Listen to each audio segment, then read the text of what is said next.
Supreme কোর্টের নির্দেশে চাকরিচ্যুত হয়েছেন রাজ্যের 26,000 শিক্ষক শিক্ষিকা ও অশিক্ষক কর্মচারী। ইতিমধ্যেই চাকরি ফেরতের দাবিতে পথে নেমেছেন চাকরিচ্যুত শিক্ষক শিক্ষিকারা। এবার চাকরিচ্যুত শিক্ষক শিক্ষিকাদের পাশে থাকার বার্তা নিয়ে উলুবেড়িয়ায় পথে নামল শাসক দল। শুক্রবার উলুবেড়িয়া শহরে মিছিলের ডাক দেয় হাওড়া গ্রামীণ জেলা তৃণমূল যুব কংগ্রেস ও হাওড়া গ্রামীণ জেলা তৃণমূল ছাত্র পরিষদ। এদিনের মিছিলটি উলুবেড়িয়া পৌরসভার কাছ থেকে শুরু হয়ে উলুবেড়িয়া গরুহাটা হয়ে উলুবেড়িয়া এসডিও অফিসের সামনে গিয়ে শেষ হয়।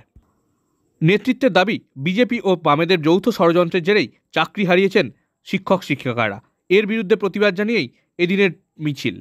এদিনের প্রতিবাদ মিছিলে উপস্থিত ছিলেন হাওড়া গ্রামীণ জেলা তৃণমূল যুব কংগ্রেসের সভাপতি দেবাশিস বন্দ্যোপাধ্যায়, হাওড়া গ্রামীণ জেলা তৃণমূল ছাত্র পরিষদের সভাপতি হাসিবুর রহমান সহ অন্যান্য নেতৃত্ববৃন্দ।